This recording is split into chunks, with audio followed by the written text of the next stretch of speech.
everyone. Thank you for tuning in to yet another episode of the Counterpoint podcast. I'm your host, Tarun Pathak, and today I have two analyst colleagues joining me today to discuss the smartphone market in the world's most promising region, which is Southeast Asia. We have with us two senior analysts, Fabiman Abdillah, joining us from Jakarta, Indonesia. Hi, Fabiman. How are you doing today? I'm fine, thank you, Taro. Good to see you again. So, how are you too? Great, great, doing great. So, second, we have with us Glenn Cardoza joining us from Mumbai, India. Hey, Glenn, how are you doing? Hi, Tarun. Nice to be on this podcast. Thanks for having me. Great. So let's get into the discussion straight away. This is one of the most interesting topic, and we have recently come out with our latest Southeast Asia smartphone channel share tracker for Q2 2022, where we have discussed the smartphone shipment trends and how it has declined in line with the global trends we are seeing. But not only just the shipment trends, there are other noticeable trends that are happening in this market. So straight away, I think my first question to you, Glenn, is we have seen the shipment decline. The numbers have been more or less consistently with our expectation. What are the main reasons for the decline in these countries? Do you see this trend happening in the coming months, especially when we are going into the holiday season and very important Q3 and Q4? Yes, Tarun. So, the Southeast Asia region overall has been through a very volatile transition because of many macroeconomic factors.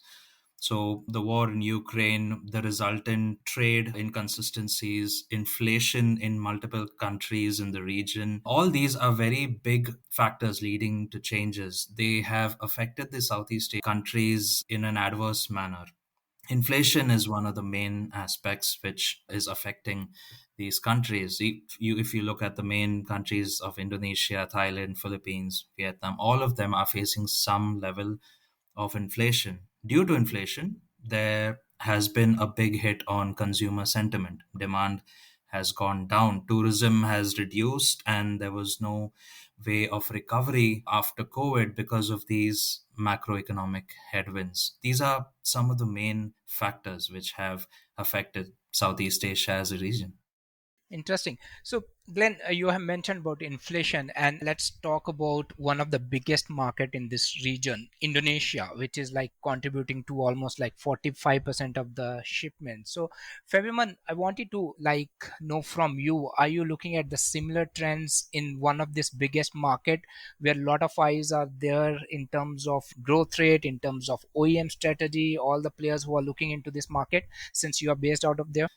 Yes, Tarun. So, first, if you look at what happened last year in 2021, where online activities has been boosted up due to the pandemic restriction regulation, then at that moment, the need for the internet connectivity is urgent, and so are smartphone. But now, the condition has been different. Restriction has been loosened up. So the urgent need for the new or upgraded smartphone is no longer visible as it used to be. Second, the domestic economic situation as well. The increase in the price of some commodity products and also the VA makes people be very careful in shopping right now. The most hit is the low-end smartphone, and this low-end is the one of the most selling phone in Indonesia. We are expecting similar trend for the next 3 or 4 months ahead. We can expect an increase in the quarter 4 this year and maybe quarter 1 next year as people may want to upgrade their phones. Interesting. So one of this trend, if you look at, everyone is talking about the base effect, right? We are comparing it largely on year numbers because last year the pent up demand was very high, and out of all the categories, we look at smartphones very closely because there is some kind of resilience that has always been there in this segment. And Fabian, I think you mentioned a very important point, like consumers are holding on to their devices. Does this mean the upgrade ratio normally we have seen happening in particular time of the year changing significantly? And if that happens, I'm sure like the brands will be keeping a very closer eye on this trend because it is more like a volatile situation right now that can drive the shipments at different parts of the year. So Glenn, my question to you is, how are brands navigating this trend? Because now it is very difficult for them to understand when consumers are going to upgrade, and what are those trigger points. Are you seeing any change in the strategy of brands looking at this overall trend? Yes, Tarun. Fabriman mentioned a very important point. I mean, the main decline in shipments is seen more at the lower range smartphone level.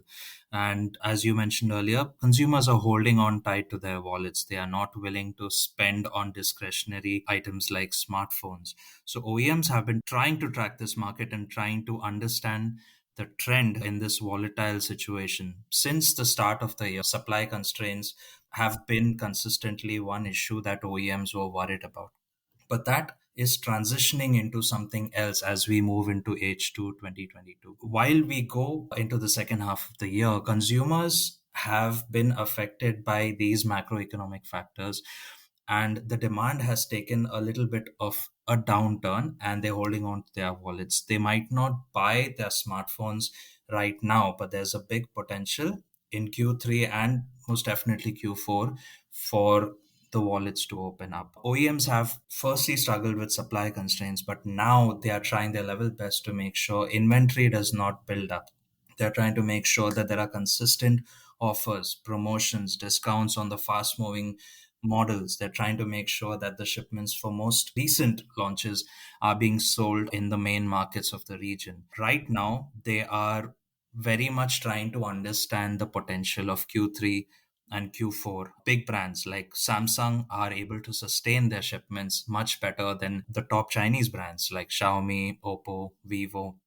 And all of the brands are able to somewhat maintain shipments, but the levels on a year on year level, it's quite so. That is something that the brands are seeing as a major challenge: how to increase demand and how to maintain a proper shipment and distribution throughout the channels. Okay. And with that, I believe with different strategies, there are other things that are happening. There might be more financial schemes coming in to push consumers to open up their wallet, or the equated monthly installment that can happen. So there are a lot of things that can open up, especially in this important time of the year. Fabian, what's your view on the same question? Like, are you seeing any changes in the brand strategy? Yes, Tarun. I think I want to add a comment from Glenn as well. So I very agree with Glenn mentioned about that, about on the promotion. So what we see, especially in the first month of this quarter, which is the Ramadan, so we see that most OEM intensifies consumer through price promotion like cashback, bundling program, price reduction, trade-in scheme, installment, or using the pay later for the online purchase, and also free delivery. So this kind of promotion is very impacting the demand of the consumer. So that's something that them can look at later on when they want to increase the demand attraction. Other than that, brand also need a better understanding about what consumer wants from a smartphone or why they need to upgrade, because smartphone we see earlier on that has been used more frequently. So some spec like RAM, ROM, battery life, screen size, and etc. Understanding this can help brand to strategize model shipment and inventory. Shipment can focus on certain models that are trending. We saw that one OEM having around 15% to 20% shipment of one model out of its total monthly shipment for a period, and then suddenly change or renew the model afterward. It seems work well to keep both supply and inventory and also demand to be attractive. Okay, interesting. So, out of all these strategies, I am sure that will make the overall channel play very interesting going into the Q3 and Q4, because especially in these countries, and our research in fact shows it, the share of online channel has been increasing since the pandemic as well. So how you see these both channels uh, either competing with each other, or they are likely helping each other for the OEMs to reach out to the more and more consumer, because it's a diverse geography. You have like set of islands, and reaching everywhere is not easy. So from the channel's perspective, Glenn, if you can help me with the online side of the story, how online is shaping up with respect to, so we'll focus mostly on the smartphones as a category, and February maybe, and after that you can add on some flavors into the offline side of it, since I believe you have been into the offline markets very often and access is the trend over there. So Glenn, I'll start with you from the online perspective. Yes, Tarun. So online has been coming up slowly and steadily in the last couple of years. First, started off with the COVID after effects.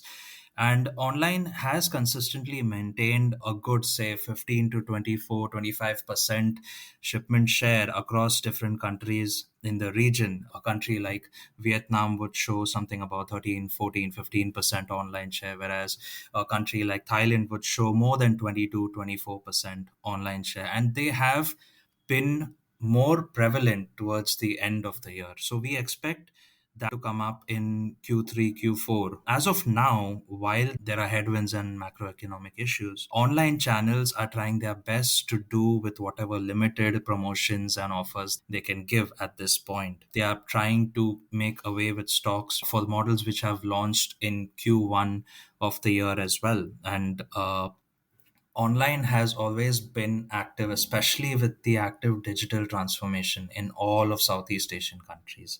So, right now, uh, the big players in online, it is mostly Shopee, Lazada.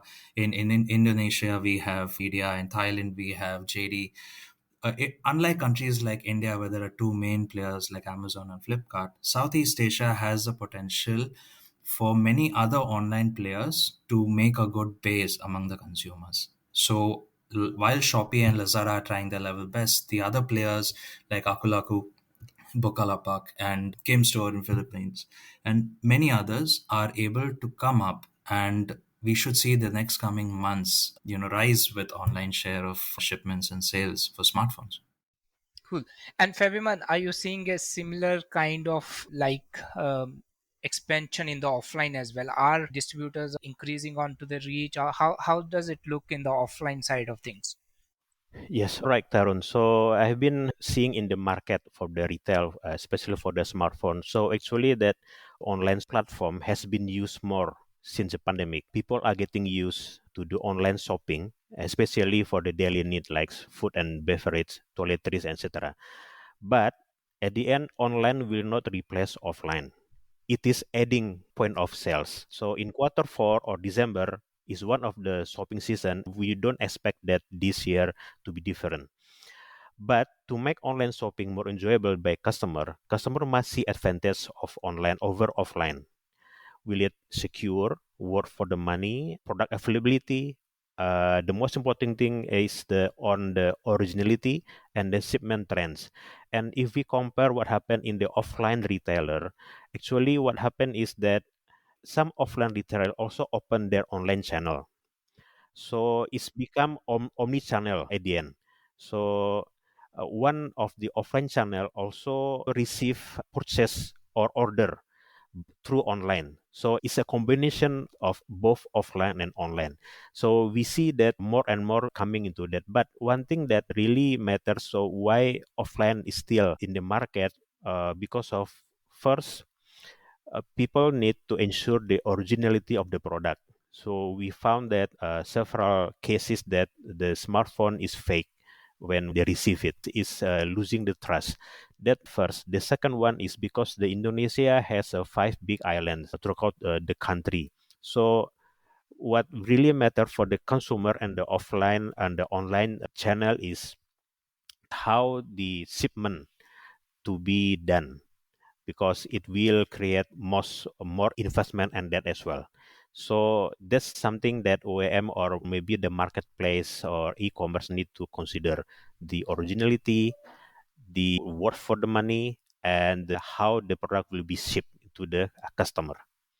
Got it. So for our listeners, I believe the omni-channel strategy is here to stay going forward in the region, rather than one way of online versus offline. So that's interesting. Moving on, I think let's talk about 5G. There has been a lot of talks about some of the operators starting 5G much earlier than the rest of the developed markets in the world.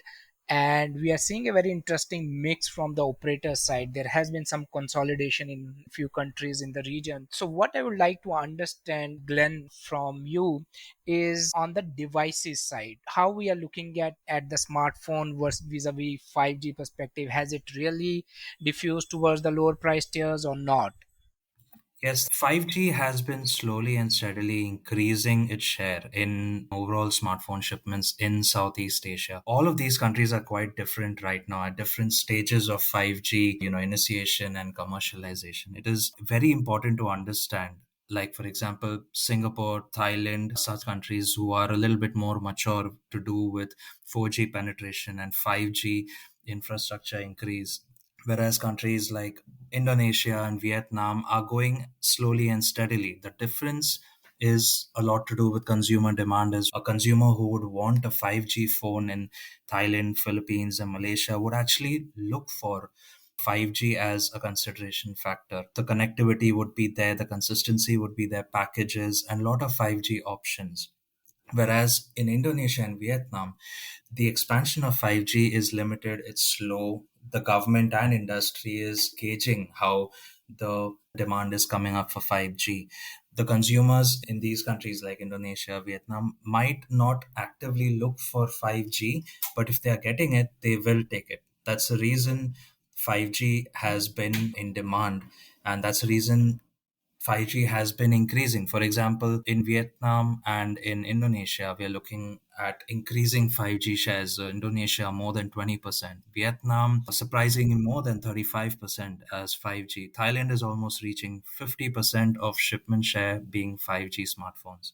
So while overall volumes might decrease, Tarun, the 5G share is something that is bound to grow steadily from here on. And the expansion of the infrastructure, use cases, industry level usage, everything is bound to increase, especially while the economies in this region recover.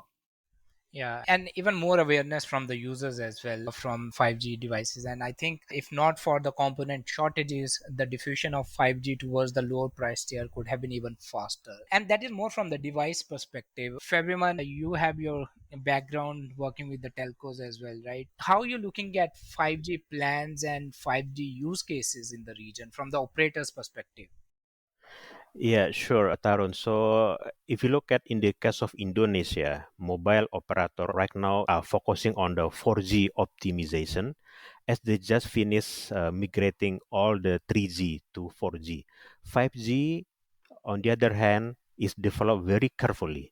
We are seeing operators are promoting 5G advantages or its superiority to customer or enterprise through some national event. Like earlier on, we saw that there are Formula E, there's MotoGP, and maybe in the upcoming G20 conference in Bali. So in the hope by showing those cases to inspire stakeholder to create relevant demand or use case for 5G. One of the possible use cases that can bridge enterprise with customer is using metaverse for marketing promotion or even for the product trial. Industrial use cases will be customized depending on the needs and requirement of the enterprise. Here, telco operators seek collaborating with enterprise to generate use case. Telkomsel, for instance, has initiated a research platform with campus or university, and they also create incubation platform. Do collaborating with tech startup or IoT-based company and smart city developer. This have been done. So hopefully there are some relevant good use case that can be brought up for the 5G development later on. On the smartphone side, frequency compatibility of either 5G or 4G, because we see the 4G right now is become the backbone of the consumer across Indonesia, is mandatory because all operator have different band range. Majority of customer in Indonesia are prepaid subscriber, which make them easily change operator and thus frequency. A phone that cover wide range of spectrum will be preferred. So what I know so far is only iPhone that has all of the range of the spectrum. Hopefully, other OEM as well could be follow that path. Yeah, that is interesting because the use cases is another thing that varies from region to region. And in one of our studies, we found out like most of the regions will have a very different use cases as well. Maybe in Southeast Asia, gaming can be another one. And I think we have published a great blog a couple of weeks back highlighting the potential of gaming in this region of Southeast Asia. Now, moving on to the last section of our podcast, Glenn and February, I would like you to highlight the outlook for H2 2022. In fact, a lot of our listeners would want to know from you what's the outlook, what we are going to expect in 2022. So, Glenn, I'll start with you. Are you optimistic? Are you cautiously optimistic? Or do you think that market will take some time to recover on this? Yes, cautiously optimistic would be the right point here, Tarun, because at this point, OEMs are trying their level best to have some kind of growth in this year. While H1 was very slow, Q3 as well seems to go a little bit in line with how Q2 has gone in the year. Shipments would tend to be a little bit lower.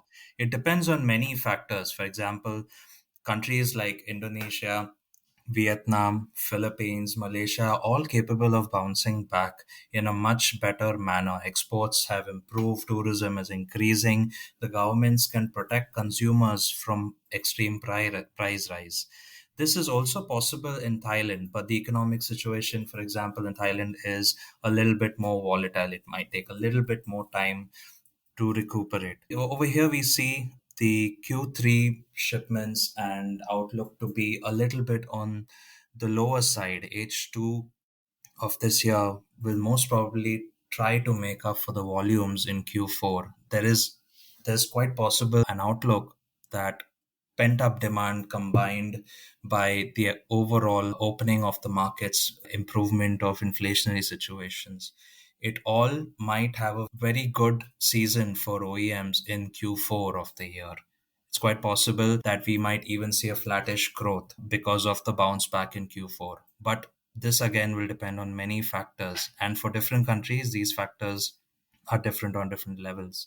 So, consumer sentiment, the demand over here, Tarun, is the main factor. So, in all possibility, the optimistic scenario we are looking is flattish or less negative, but it will not grow year on year. So, Fabian, do you think the same? You have the same views on that? Yes, I'm very agree with Glenn in this case. So we will see in this quarter three, it can be flat trend. But we don't expect in quarter four, at least in December, because December is the shopping season for most of the people in Indonesia.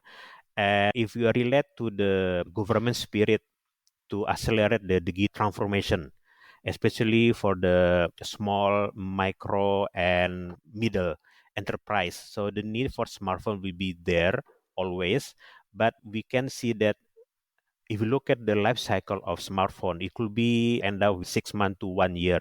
So if people buy it in the quarter one, so we expect that in the next 2 quarter or 3 quarter will be upgrading. So we are optimistic, like Glenn said, we are optimistic that the market will recover, but of course it's depend on the macroeconomic in that country as well. So with the regulation, the politic and also the macroeconomic become better. So we will expect that there is some spike later on in this year, hopefully. Yep. Got it. Great. Thanks a lot, Glenn and Fabian, for this interesting discussion. I guess we have touched on most of the pointers, and the summary here is the macroeconomic headwinds is definitely there. The conditions are challenging, but we can expect a light at the end of tunnel if consumers will start spending driven by those new launches and some of the aggressive offers. Maybe 5G can provide the much needed uptick in that, but we are not seeing a massive year on year growth like we used to see in the previous years. So, thanks, guys. And thanks a lot for this interesting discussion. Thank you very much for having us on call, Tarun. Thank you, Tarun, for this having this discussion. Okay, great. And thank you for our listeners for tuning in. You can listen to our previous podcast on your favorite podcasting platforms such as Spotify, Apple Podcasts, Google Podcasts, and more. You can also visit counterpointresearch.com and head to the podcast section under Insights to listen to our previous podcasts. And that's it from our side. Until next time, bye bye.